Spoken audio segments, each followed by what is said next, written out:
2차 세계대전 당시 계속되는 출격으로 전사자들이 속출하자 겁먹은 요사리온 대위는 군의관을 찾아갑니다. 자신은 정신 이상에 해당되기 때문에 출격에서 좀 제외시켜 주시오, 그렇게 요구를 합니다. 그러나 군의관은 출격에서 제외시켜 달라 말하는 그 자체가 정상이기 때문에 그럴 수 없다, 그렇게 거절을 하는 것입니다. 이 이야기는 1961년 미국 작가 조셉 헬러가 발표한 소설 캐치 22의 메인 줄거리인데요. 여기서 캐치 22는 군인이 지켜야 할 수칙을 뜻하는 것입니다.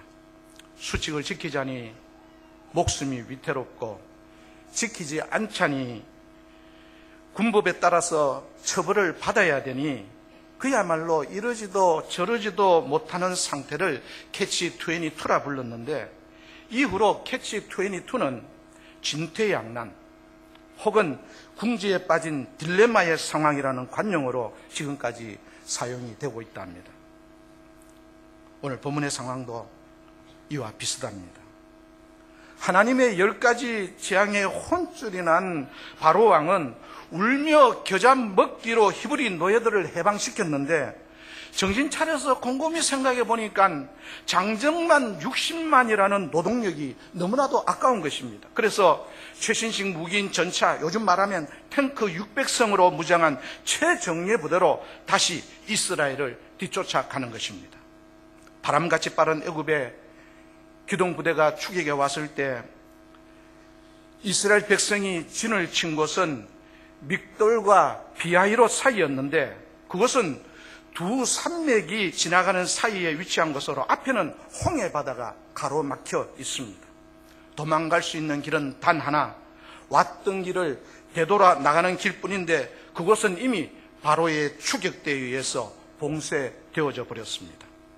몰려오는 두려움과 공포로 이스라엘 전체는 패닉 상태에 빠지고 말았습니다. 도대체 왜 하나님은 다른 쉬운 길을 두고 굳이 빠져나갈 수도 없는 막다른 길인 홍해 앞으로 당신의 백성들을 인도하셨을까요?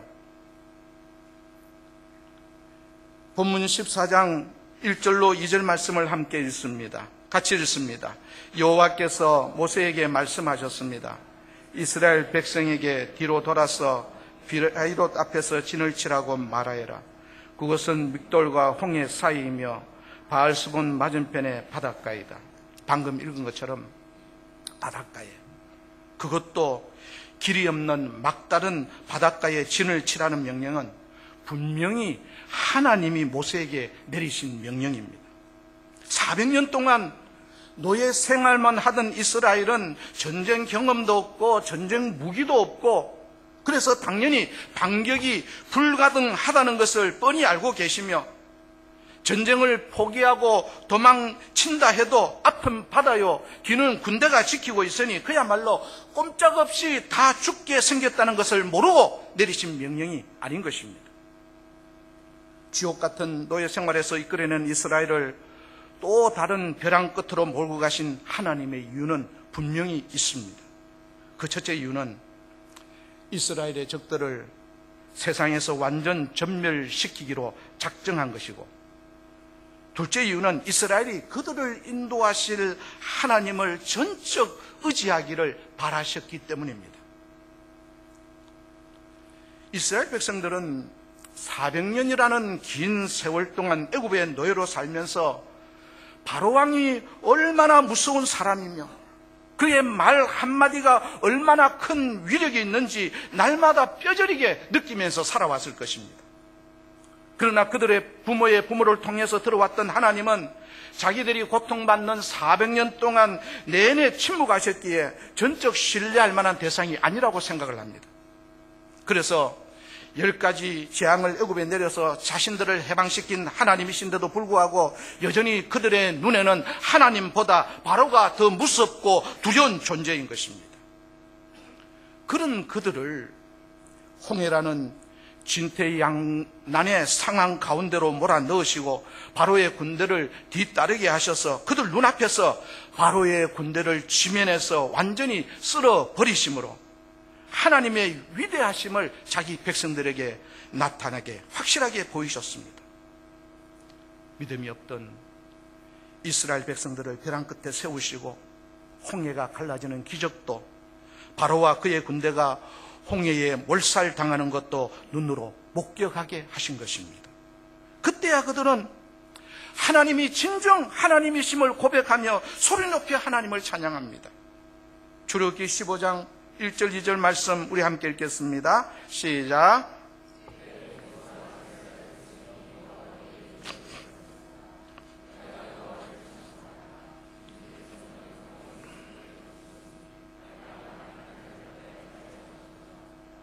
여호와께서는 나의 노래시며 나의 구원이시라. 주님께서는 나의 하나님이시니 내가 주님을 찬양하리라. 내 하나님의 하나님이시니 내가 주님을 높이리라. 할렐루야. 벌의 분투에 대해서 들어보셨을 겁니다. 어린 벌은 초기에 육각형의 봉방 안에서 자라는데 그곳에는 벌이 성숙할 때까지 필요로 충분한 양의 꿀이 그곳에 저장되어 있고 그 위에는 밀랍으로 이렇게 덮여져 있습니다. 밀랍하면 아시죠? 양초같이 미끌미끌하면서 딱딱한 그런 기름덩이 같은 것들을 말하는 것입니다. 그 밀방 속에서 작은 벌은 꿀을 먹고 자라다가 꿀이 다 떨어지면 밀방을 뚫고 봉방 밖으로 나와야 하는 것입니다. 밀랍을 뚫고 봉방 밖으로 이렇게 나와야 하는 것입니다. 밀랍을 뚫기 위한 고군분투, 이 힘든 작업은 벌에게 있어서는 통과 의례와 같은 것으로 힘들게 밀랍을 뚫고 빠져나올 때에 날개를 덮고 있던 막이 이렇게 비벼 벗겨지면서 두 날개로 훨훨 날아오르게 되는 것입니다. 성도도 마찬가지입니다. 우리 역시 시련이라는 밀랍을 뚫는 고통을 통해서 강한 믿음의 성도로 자라가게 되는 것입니다. 그래서 하나님은 가끔 시련을 통해서 우리에게 믿음의 연단을 시키십니다. 결국 인생이 벼랑 끝에 선다는 것은 하나님의 능력을 다시 한번 경험하는 기회이며 인생이 역전되는 기적을 체험하는 기회가 되기도 합니다. 그러면 이렇게 홍해라는 벼랑 끝에 내몰렸을 때에 우리는 어떻게 해야 하는 것입니까? 10절, 13절 말씀을 같이 읽습니다. 시작. 이스라엘 백성은 왕과 왕의 군대가 가까이 뒤쫓아온 것을 보고 너무나 무서워서 여호와께 부르짖었습니다. 하지만 모세가 대답했습니다. 두려워하지 마시오. 굳게 서서 여호와께서 오늘 여러분에게 베푸실 구원을 보시오. 오늘이 지나면 이집트 사람들을 다시는 보지 않게 될 것이요. 진퇴양난의 벽에서 가장 경계해야 할 것은 두려움입니다. 지금 벼랑 끝에 몰린 이스라엘 백성들의 눈에는 몰려오는 애국 군인들만 보이고 그들의 거대한 탱크 소리만 들리는 것입니다. 아버지의 할아버지, 또 그 윗대 할아버지의 할아버지 때부터 자신을 괴롭히고 압제하고 때로는 목숨까지 위협하던 애국 사람들이 이제는 자신들을 향해서 탱크를 몰고 쫓아오자 얼마나 겁이 나고 무서웠던지 10절에 보면 하나님을 향해서 소리를 지르기 시작합니다. 하나님, 우리를 좀 살려주세요. 이스라엘 자손들이 8일 전 애굽에서 나올 때만 해도 이런 모습은 아니었습니다. 그들은 아무것도 두려울 것 없는 용사들처럼 당당하게 나왔습니다. 그러나 막상 급박한 상황이 되자 하나님은 보이지 않고 단지 그들을 죽여가는 애굽의 군대만 눈에 보이는 것입니다. 적과 꿀이 흐르는 가나안으로 인도하시겠다는 하나님의 약속은 까맣게 잊어버리고 이러다가 우리 모두 죽는 게 아닌가 하는 두려움만 그들 마음속에 한가득입니다. 사람은 눈에 보이는 것만 믿으려고 하는 그런 존재입니다. 그래서 누구나 벼랑 끝으로 몰린다 싶으면 인생에 낙이 없어지고 한때 즐기던 그 모든 것들이 부질없고 쓸데없는 삶의 파산 상태가 되어버립니다. 헛되고 헛되며 다 헛되도다 고백을 주문처럼 외우면서 목적이 이끌던 삶은 목적이 사라진 삶으로 변해버리는 것입니다. 그러나 하나님의 자녀 앞에 놓인 홍해에 다른 이유는 없습니다. 두려움이 없는 믿음으로 하나님의 기적을 체험하라는 것입니다. 하루는 하도 갑갑한 일이 생겨서 차를 몰고 도로를 달리다가 오레와 비치에 도착한 적이 있습니다. 그날은 바람이 참 많이 불고 바다에 파도가 이렇게 높게 일고 있었는데 많은 사람들이 윈드서핑을 즐기고 있더라고요. 그중에는 자주 물에 풍덩풍덩 빠지는 사람도 있지만 큰 파도가 올 때에 두려워하지 아니하고 환호성을 지르면서 얼마나 재미있게 파도를 타는 그런 분들도 계시더라고요. 그것을 보는데 갑자기 이런 생각이 듭니다. 파도가 아무리 거세도 파도를 잘 타는 사람은 그 거센 파도를 이용해서 파도타기를 즐기는 것처럼 믿음의 사람은 인생의 고난과 어려움에 파도가 몰려왔을 때에 오히려 그 파도를 타고 전능하신 하나님의 능력을 체험하는 신바람 나는 시간이 되기도 하겠구나 하는 생각 말입니다. 그렇습니다. 하나님에 대한 믿음만 있다면 환경에 대한 두려움은 사라지고 대신 하나님에 대한 기대로 가득 차게 되는 법입니다. 본문 14절로 돌아가 보겠습니다. 우리 같이 읽습니다. 그저 가만히 있기만 하시오. 여호와께서 여러분을 위해 싸워 주실 것이요. 두려움으로 소리를 지르는 이스라엘을 향해서 모세는 가만히 있으라고 말합니다. 여기에 모세가 가만히 있으라고 한 말은 만사를 체념한 사람처럼 모든 희망을 포기하라는 말이 아니라 하나님이 역사해 주실 것을 믿는 믿음 가운데서 침묵함으로 기다리라는 말입니다. 그러니까 이스라엘 백성이 요 앞에서 침묵하고 기다린다는 것은 쉬운 일이 아닙니다. 그들은 오랜 노예 생활로 훈련과 자제력이 부족했고 난폭하고 품절력이 없었습니다.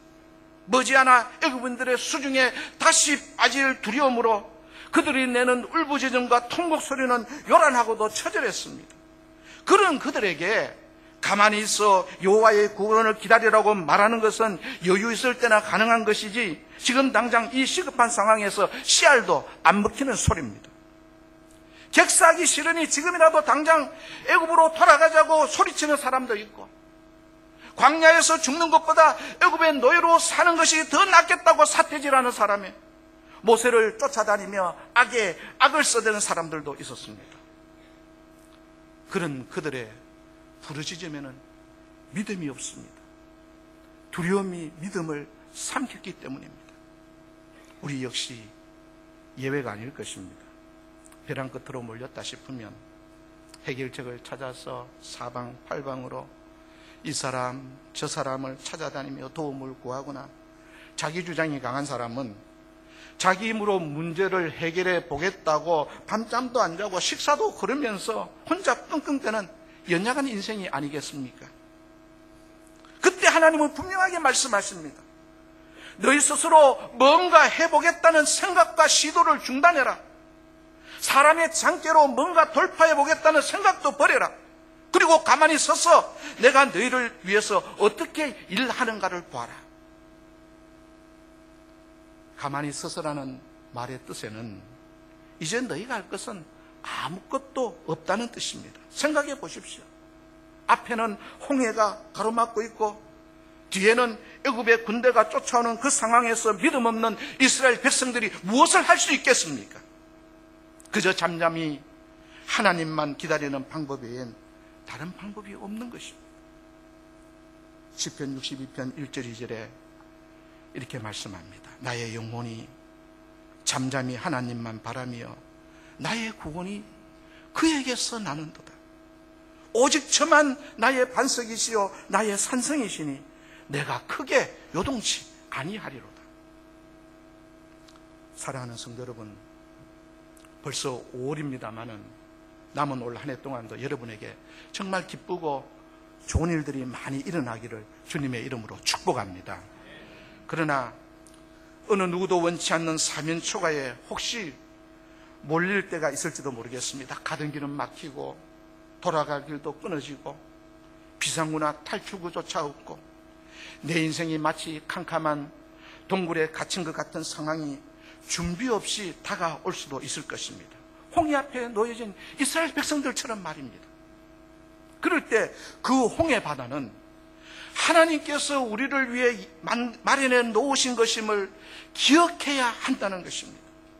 마치 하나님의 섭리로 이스라엘 백성을 앞에는 바다가 있고 옆에는 산으로 막힌 골짜기로 인도하셔서 그분의 권능으로 그들을 구원하시고 원수들의 교만한 콧대를 꺾으신 것처럼 우리를 사방이 막힌 어려운 처지로 인도하셔서 하나님만 의지하는 법을 배우게 하신 다음에 그 모든 장벽과 홍해를 갈라 기적을 맛보게 하실 것을 믿으시길 바랍니다. 그러니 혹시 인생의 홍해를 만나시거든 두려워하지도 말고 쫄지도 말고 침묵함으로 하나님의 때를 기다리시는 믿음의 성도님들이 다 되시기를 주님의 이름으로 축복합니다. 21절을 읽습니다. 같이 읽습니다. 모세가 손을 들어 바다를 가리켰습니다. 여호와께서 밤새도록 강한 동풍을 일으키셔서 바닷물을 뒤로 밀어내셨습니다. 그리하여 바다를 마른 땅으로 바꾸어 놓으셨습니다.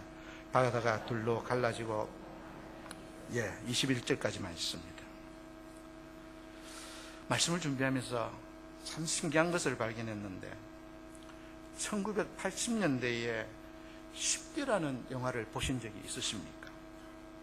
한국에서는 성탄 특선 영화라고 해서 그 이후에 해마다 크리스마스 때가 되면 그렇게 보여주던 율 브린너가 바로왕으로 나오고 찰턴 헤스톤이 모세로 나오는 그 영화 말입니다. 거기 보면 모세가 큰 바위돌 위에서 홍해를 내려다보면서 지팡이를 쫙 가리킬 때에 홍해 바다가 단번에 쫙 갈라지면서 이스라엘 백성들이 우르르 그 바다를 건너는 그 장면 있지 않습니까? 그런데 성경을 자세히 읽어보니까 그게 잘못되었더라는 거예요. 21절 말씀을 읽어보면 모세가 손을 들어 바다를 가리키자 여호와께서 밤새도록 강한 동풍을 일으키셔서 바닷물을 뒤로 밀어내셨다, 그렇게 기록하고 있습니다. 홍해의 기적은 한순간 순식간에 일어난 것이 아닙니다. 하나님이 일으키신 강한 동풍이 밤새도록 불면서 조금씩 바닷물을 물러가겠다는 것입니다. 설령 바닷물이 그렇게 바로 갈라졌다고 하더라도 그 길로 바로 지나갈 수 없는 게 마르지 않는 그 땅을 바로 걷는다는 것은 마치 늪으로 뛰어드는 것 같아서 굉장히 위험한 일이기 때문에 그렇습니다. 노아 홍수를 생각해 보십시오. 홍수가 그치고 난 다음에 노아는 2달 27일이 지난 다음에야 배에서 내렸습니다. 그 땅이 마르고 난 다음에 안전하게 그 땅을 걸을 수가 있는 것입니다.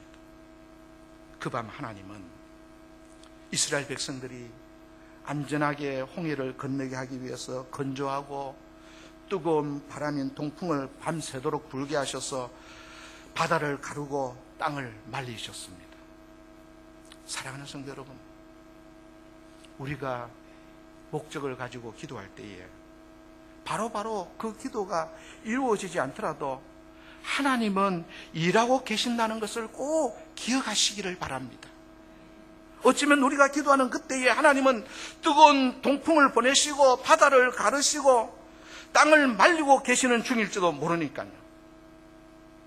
말씀을 준비하면서 그 밤 하나님이 밤새 뜨거운 동풍을 불어서 바다를 말리시는 동안에 이스라엘 백성들이 어떻게 하고 있었을까 상상해 보았더니 참 재미가 있었습니다. 저처럼 호기심이 많은 남자들은 그 바다를 가르시는 동안 이렇게 그 모습을 밤새 지켜보면서 감격에 찬 한호와 아마 기도를 하고 있지 않았겠나, 그런 생각이 들고요. 아이에게 젖을 먹이면서 바람이 부는 그 가운데 있어서도 그 바람을 자장가 삼아 코를 골무는 그런 아주머니도 계셨을 것 같고, 저렇게 바람만 세차게 불었지 땅도 물도 갈라지지 않으면 어떡하나, 그렇게 믿음 없는 사람들이 두려움으로 밤을 새는 사람들도 있었을 것입니다. 그들이 어떤 모습, 어떤 마음이었던 간에 우리가 꼭 기억해야 할 것은 하나님은 당신의 백성을 결코 절대 버리지 않으신다는 것입니다. 저는 바누아투에서 부시 지역에 유치원을 짓다가 어제 오클랜드로 돌아왔습니다. 인생 자체가 전쟁이지만 선교지는 전쟁터 가운데서도 최전방입니다. 가만히 쉬다 오면 그렇게 아름다운 휴양지인 바누아투가 교회당을 짓든지 유치원을 짓든지 하나님의 일을 하려고 하면 매번 심각한 영적 전쟁터로 변하고야만 합니다. 때론 너무 지쳐서 포기하고 싶을 만큼 외로운 전쟁이지만 시간이 지나고 나면 이전에 경험해보지 못했던 기쁨을 맛보는 놀라운 장소이기도 했습니다.